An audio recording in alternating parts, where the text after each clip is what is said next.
ಏನ್ ಮೆಸೇಜ್ ಅನ್ನು ಕೊಡಕ್ ಹೊರಟಿರಬಹುದು? ಅದರಲ್ಲಿ ಇದೆ ಅದು ನಾನು ಅದೆಲ್ಲ ಹೇಳಂಗಿಲ್ಲ. ಹೇಳೋದಕ್ಕೂ ಕೇಳೋದಕ್ಕೂ ಸಮಯವಲ್ಲ. ಓಕೆ, ಕಾಯಿರಿ ಅಂತ ಹೇಳ್ತಿದ್ದೀರಾ. ನೀನ್ ಬಂತಲ್ಲ ವಾರ ಇದೆ, ಆಮೇಲೆ ಬೇಕಾದ್ರೆ ಮಾತಾಡೋಣ. ನಾನೇ ಫೋನ್ ಮಾಡಿ ಹೇಳ್ತೀನಿ ನಿಮ್ಗೆ ಸ್ಟೋರಿ. ನಂಗೆ ಏನ್ ಗೊತ್ತಾ ಸರ್, ಒಂದು ಇನ್ಫಾರ್ಮೇಶನ್ ಬಂತು. ಈ ಜೆನ್ಜಿ ಕಿಡ್ಸ್ ಗಳಿಗೆ ಒಂದು ಮೆಸೇಜ್ ಸಿಗತ್ತೆ. ಅಂದ್ರೆ ಅವ್ರು ಕೇಳುವಂತಹ ಪ್ರಶ್ನೆಗಳಿಗೆ ಹಿರಿಯರು ನಮ್ಮನ್ನ ಯಾಕೆ ಈ ರೀತಿ ಟ್ರೀಟ್ ಮಾಡ್ತಾರೆ ಅನ್ನುವಂಥದ್ದಕ್ಕೆ ಅಂತದನ್ನೆಲ್ಲ ಒಂದಷ್ಟು ಸನ್ನಿವೇಶಗಳು ತೋರಿಸಿದ್ದಾರೆ ಅಂತ ಕೇಳ್ಪಟ್ಟೆ. ಸೊ ಅಲ್ಲಿ ಯಾಕೆ ಆ ಸೀನ್ಗಳು ಬರುತ್ತೆ ಅಂತ ಕ್ಯೂರಿಯಾಸಿಟಿ. ಎಲ್ಲಿ ಬರುತ್ತೆ?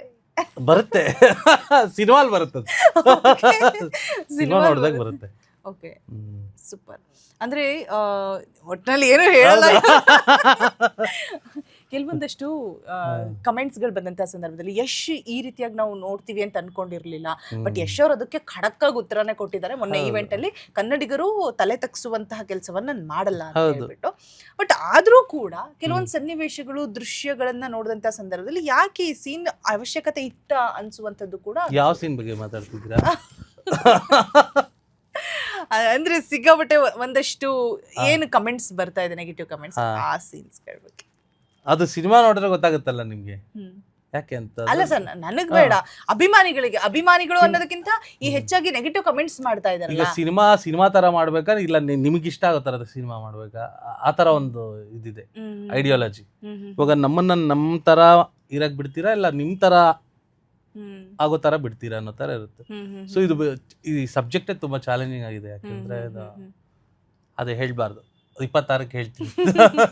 ಓಕೆ, ಫೈನಲ್ ಆಗಿ ಸರ್, ನಂಗೆ ಒಂದು ಏನಪ್ಪ ಇಂಟ್ರೆಸ್ಟಿಂಗ್ ಅನಿಸ್ತು ಅಂತ ಹೇಳಿದ್ರೆ, ನಯನತಾರ ಅವರು ಸ್ಟೇಜ್ ಮೇಲೆ ಹೇಳಿದ್ರು ಬಿಕಾಸ್ ಆಫ್ ಯಶ್ ನಾನು ಬಂದಿರೋದು. ಅವ್ರು ಯಾವ ಇವೆಂಟ್ಸ್ ಗಳಿಗೂ ಯೂಶಲಿ ಹೋಗಲ್ಲ. ರಜನಿಕಾಂತ್ ಅವ್ರದ್ದು ಸಿನಿಮಾ ಅವಾಗ್ಲೂ ಕೂಡ ಹೋಗ್ಲಿಲ್ಲ.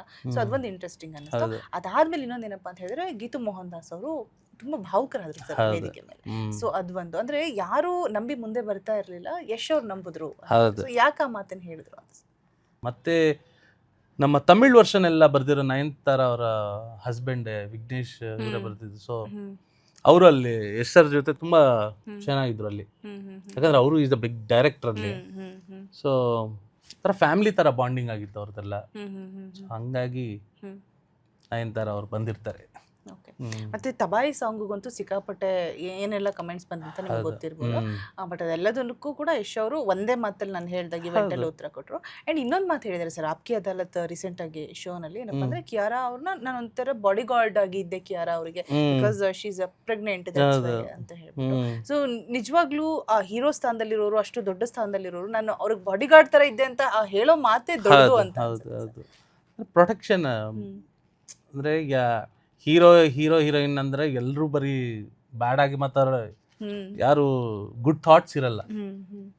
ಸೊ ಯಾರು ರೇರ್ ಈ ತರ ನಮ್ಮ ಕನ್ನಡದಲ್ಲಿ ಇದಾರೆ ಅನ್ನೋದು ನಮ್ಗೆ ಹೆಮ್ಮೆ. ನಿಜ. ಓಕೆ, ಫೈನಲಿ ಏನು ಕತೆ ಅಂತೂ ಬಿಟ್ಕೊಟ್ಟಿಲ್ಲ, ಏನೋ ಹಿಂಟ್ ಅಂತೂ ಕೊಡ್ಲೇ ಇಲ್ಲ. ಸಂತೋಷ್ ವೆಂಕಿ ಅವರು 25ಕ್ಕೆ US ಅಲ್ಲಿ ರಿಲೀಸ್ ಆಗ್ತಾ ಇದೆ, ಬೇಕಾದ್ರೆ ಅಲ್ಲೋಗಿ US ಹೋಗಿ ನೋಡ್ಬೇಕು. ಅಷ್ಟೊಂದು ಕ್ಯೂರಿಯಾಸಿಟಿ ಇದ್ರೆ, ಅಂದ್ರೆ ಇದು ಇಂಡೈರೆಕ್ಟ್ಲಿ ನನ್ನ ಹತ್ರ ಏನೋ ಕೇಳ್ಬೇಡಿ, ಬೇಕಂದ್ರೆ US ಹೋಗಿ ನೋಡಿ. 25ಕ್ಕೆ ಒಂದಿನ ಮುಂಚೆ ಇದಾಗಿದೆ, ಏನೋ ಆಚೆ ಹೋಗಬಾರ್ದು. ಅದೇ ತರ ಸೀಕ್ರೆಟ್ ಅನ್ನು ಮೇಂಟೈನ್ ಮಾಡಿ ನಮ್ಮ ಸಿನಿಮಾ ಗೆಲ್ಬೇಕು ಅಷ್ಟೇ ಸರ್. ಕನ್ನಡ ಸಿನಿಮಾ ಗೆಲ್ಲತ್ತೆ ಅನ್ನೋ ಭರವಸೆ ನಂಗೂ ಇದೆ, ನಿಮ್ಗಂತೂ ಇದೆ ಅನ್ನೋದು ಇದೆ. And all the very best. ಇನ್ನ ಇದೇ ತರ ರಿಥಮ್ ಆಗಿ ಇರುವಂತಹ ಒಳ್ಳೆ ಧಮಾಕ ಸಾಂಗ್ಸ್ ನ ನಮ್ಗೆ ಕೊಡ್ತಾ ಇರಿ, ಸಕ್ಕದಾಗಿ ನಮ್ಮನ್ನ ಎಂಟರ್ಟೈನ್ ಮಾಡಿ. ಆಲ್ ದ ವೆರಿ ಬೆಸ್ಟ್ ನಿಮ್ಮ ಮುಂದಿನ ಎಲ್ಲಾ ಪ್ರಾಜೆಕ್ಟ್ಸ್ ಗಳಿಗೂ ಕೂಡ. ಅಂಡ್ ಹೆಲ್ತ್ ಹುಷಾರು, ಚೆನ್ನಾಗಿ ನಿದ್ದೆ ಮಾಡಿ ಅಂತ ಹೇಳ್ತಾ thank you so much. Yes, ನೋಡಿದ್ರಲ್ವಾ ವೀಕ್ಷಕರೇ, ಟಾಕ್ಸಿಕ್ ಬಗ್ಗೆ ಒಂದಷ್ಟು ವಿಚಾರಗಳನ್ನ ಹೊರತೆಗೆಯುವಂತಹ ಪ್ರಯತ್ನ ನಾನಂತೂ ಮಾಡಿದೆ. ಒಂದಷ್ಟು ಯೂಸ್ಫುಲ್ ಇನ್ಫಾರ್ಮೇಶನ್ ನಿಮಗೂ ಕೂಡ ಸಿಕ್ಕಿದೆ ಅಂತ ಭಾವಿಸ್ತಾ ಇದಿಷ್ಟು ಸಂತೋಷ್ ವೆಂಕಿ ಅವರ ಮಾತಾಗಿತ್ತು. ನೋಡ್ತಾ ಇರಿ ಒಳ್ಳೊಳ್ಳೆ ಕಂಟೆಂಟ್ಗಳಿಗಾಗಿ ಸುವರ್ಣ ನ್ಯೂಸ್ ಡಿಜಿಟಲ್. ಇಷ್ಟೊತ್ತು ಸುದ್ದಿ ಕೊಟ್ಟ ನಾನು ರೋಜಾ ಮನು ಪಾಟೀಲ್. Thank you.